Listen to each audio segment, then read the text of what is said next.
Hello friends, मैं रियाज। आज मैं आपको इस वीडियो में बताने वाला हूँ एक BLDC फैन इंस्टॉल कैसे करते हैं। दोस्तों, मेरे पास है इंडियाना का BLDC फैन। इसका मैक्सिमम वेटेज जाता है 28 वाट और ये काफ़ी पावर सेविंग होता है। तो चलो आज हम इस इंस्टॉल कैसे करते हैं तो वो देखते हैं। तो चलिए सबसे पहले देखते हैं इसमें क्या क्या पार्ट आते हैं। पहला आता है मोटर हेड, 3 ब्लेड्स, 2 कैनोपी, एक हैंगिंग रॉड और शैकल किट और एक रिमोट। तो चलिए इसको इंस्टॉल कैसे करते हैं वो देखते हैं। सबसे पहले मोटर का हेड है, हम ब्लेड से कनेक्ट करते हैं। तो दोस्तों, ये इंडियाना का फैन है तो इसकी क्वालिटी भी काफ़ी अच्छी है और इसके जो नट बोल्ट है इसमें गैल्वेनाइज की लेयर लगाई हुई है ताकि इसे किसी प्रकार का जंग ना पड़े। तो हम ब्लेड को मोटर हेड से कनेक्ट करते हैं।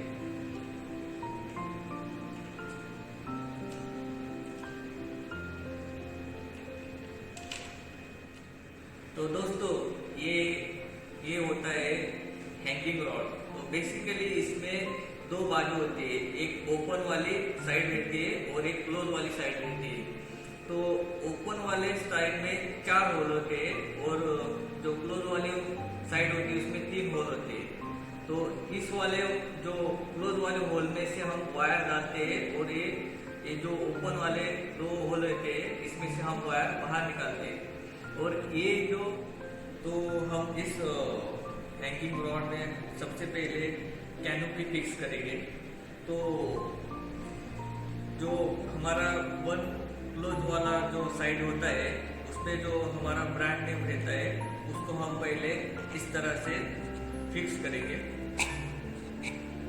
और दूसरा जो साइड वाला रहता है उसको हम इस तरह से फिट करेंगे। तो अब हम इस हैंगिंग रॉड में वायर डालेंगे। तो वायर कुछ इस प्रकार डालनी पड़ेगी कि जो बंद वाला पोर्शन है तो इस होल में से हमें इस वायर को ऐसा डालना है। इस तरीके से वायर यहाँ से डाल के हमें इस वाले होल में से वायर निकाल लेंगे। तो हमें इस हैंगिंग रॉड और मोटर हेड को कनेक्ट करने के लिए नट बोल्ट दिया हुआ है। तो सबसे पहले इस आर्क शेप का जो पिन है उसे हम निकाल लेते हैं इस तरीके से। तो अब हम इस हैंगिंग रॉड के ओपन वाली साइड जो है इससे हम मोटर का जो हेड है उसके होल मैच कर लेते हैं इस प्रकार। और उसका होल मैच करने के बाद हम इसमें ये बोल्ट डाल देते हैं इस तरीके से। और ये जो दूसरा वाला क्लैंप है हम इस प्रकार डालेंगे और उसका जो वॉशर है वो हम पहले डालेंगे और उसका नट हम टाइट करने लगेंगे। और एक सेफ्टी नट भी दिया होता है उसे भी हम उसके साथ में उसके बाद ऐसे तरीके से लगाएंगे। और जो हमारा आर पिन रहता है, आर शेप पिन, वो हमें जरूर लगाना है क्योंकि ये फैन जो है ये घूमने वाली चीज़ है तो ये नट लूज हो सकता है। तो इस आर शेप के पिन से जो प्रॉब्लम है वो नहीं आता है। तो अब हमने इस आर शेप के पिन को इस तरीके से लगा दिया है। तो जो हमने हैंगिंग रॉड में से 2 वायर निकाली थी तो उसका हम कनेक्शन इस तरीके से यहाँ पे कर लेते हैं।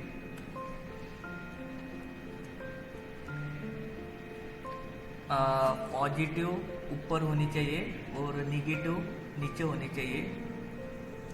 इस तरीके से हमने इस कनेक्टर में वायर फिक्स कर दिए। तो जितना वायर है हम इस तरीके से ऊपर खींच लेंगे ताकि वायर मोटर के पास ना रहे। और जो कैनोपी होता है उसे इस तरीके से नीचे फिक्स कर देंगे। तो अभी हमारा फैन का असेंबली पूरा हो गया है। तो अभी हम इसे सीलिंग पे हैंगिंग करेंगे। ये फैन के बॉक्स में हमें साइकिल किट भी मिलता है।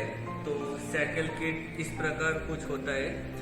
तो इसमें 2 बोल्ट रहते, 2 बोल्ट और नट रहते। दोनों बोल्ट को हमारा आर शेप पिन रहता है।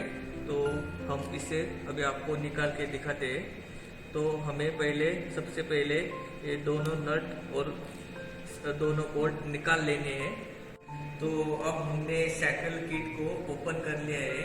तो इसमें आता है एक रबर, दोनों साइड से क्लैंप आता है, 2 बोल्ट आते हैं और 2 सेट नट आते हैं और 2 आर पिन आते हैं। तो सबसे पहले जो रबर रहता है उसे हम इस तरीके से यहाँ पे रखते हैं। और जो जैसे कि हमने पूरा साइकिल किट ओपन किया था, तो हम इसको इस तरीके से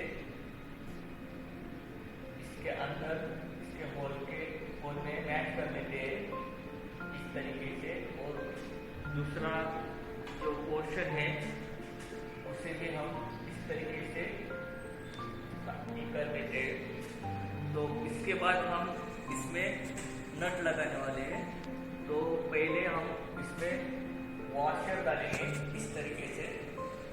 और ये जो नट है इसे हम इस तरीके से घुमा के टाइट कर देंगे।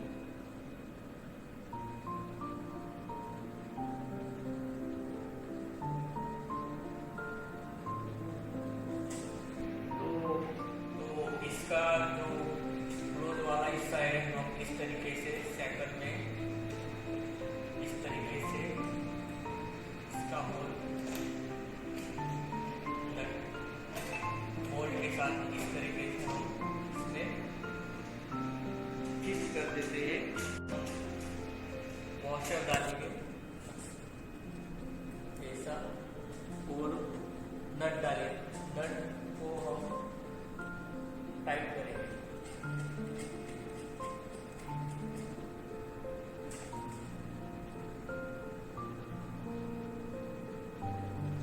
तो हम इसे स्पैनर के मदद से अच्छे से टाइट कर रहे हैं।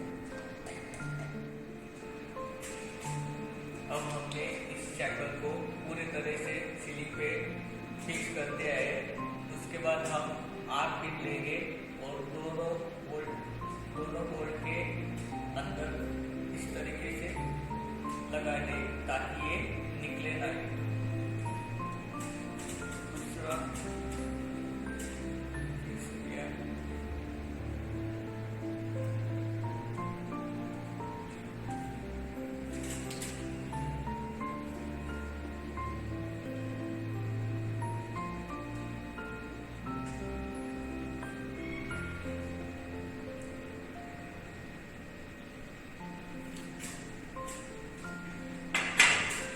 इस तरीके से हमने दोनों बोल्ट को आर पिन फिक्स कर दिए।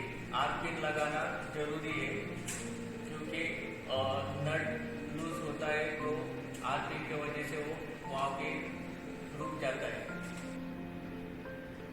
उसके बाद हम इस स्कैनिंग बोर्ड को इस तरीके से ऊपर कर लेंगे ताकि साइकिल दिखे ना। और इसके बाद हम मेंस में इस जो हैंगिंग रॉड है इससे जो हमने वायर निकाली थी उसका सप्लाई मेंस में से देंगे। अब हमने मेंस में सप्लाई दे दिया है और अभी हमारा फैन का पूरा कंप्लीट इंस्टॉलेशन हो चुका है। तो हम आपको रिमोट पे ऑपरेट करके दिखाते हैं। हमने फैन के साथ रिमोट दिया है। तो बेसिकली इसमें आईआर सेंसर लगा हुआ है। तो मैं आपको रिमोट के बटन के बारे में बताता हूँ। तो पहला जो बटन है हमारा रेड कलर का, जो कि इससे फैन ऑन और ऑफ दोनों होगा। एक बार ऑन प्रेस करने से फैन ऑन होगा और एक बार प्रेस करने से फैन ऑफ होगा। तो और दूसरा जो सिस्टम दिया है ये स्पीड कंट्रोल का है कि इसमें बेसिकली 1, 2, 3, 4 और 5 ये इतना स्पीड दिया है। और ये जो ऊपर का जो स्विच है इससे बूस्टर होगा जो कि हमारा मैक्सिमम जाता है 32 वाट तक। उसके बाद हमें यहाँ पे स्लीप मोड दिया है, रिवर्स मोड दिया है। और स्पीड माइनस का मोड दिया है। स्लीप में हम एक स्पीड कंट्रोल कर सकते हैं और जो यहाँ पे जो हमको बटन दिया है इसमें हम एलईडी के लिए ऑन ऑफ कर सकते हैं और बेसिकली हम इसे टाइमर कैंसिल भी कर सकते हैं। और यहाँ पे हम हमारे फैन को मतलब टाइमर भी लगा सकते हैं कि जिसमें 2 आवर्स है, 4 आवर्स है, 6 आवर है, 8 आवर्स है। तो बेसिकली चलो हम अब इसे अब स्टार्ट करते हैं। तो पहले हमने ऑन किया तो अभी उसका स्पीड है 1, तो अभी हम इसे 2 पे ले जाते हैं। तो अभी हम इसे 3 पे ले जाते हैं। जैसे हम स्पीड बढ़ाएंगे, अगर हम 3 का स्पीड रखते हैं तो उसमें 3 एलईडी ग्लो होंगे। अगर हम 4 का स्पीड करते हैं तो उसमें 4 एलईडी ग्लो होंगे। और अगर हम 5 का स्पीड करते हैं तो उसमें 5 एलईडी ग्लो होंगे। और अगर हमें बूस्टर मोड पे करना है तो उसमें पूरे 6 एलईडी ग्लो होंगे। इसी तरीके से हम इसमें टाइमर भी सेट कर सकते हैं, 2 hours, 4 hours, 6 hours, 8 hours. 2 hours में ऑटोमेटिकली 2 आवर्स होने के बाद ऑटोमेटिकली फ़ैन ऑफ हो जाएगा। वैसे हम उस टाइमर को कैंसिल भी कर सकते हैं। अगर हमें टाइमर नहीं चाहिए तो हम इस टाइमर कैंसिल के बटन से हम टाइमर कैंसिल कर सकते हैं। तो इस तरीके से हमने आज आपको इंडियाना का VLDC फ़ैन इंस्टॉल करना बताया।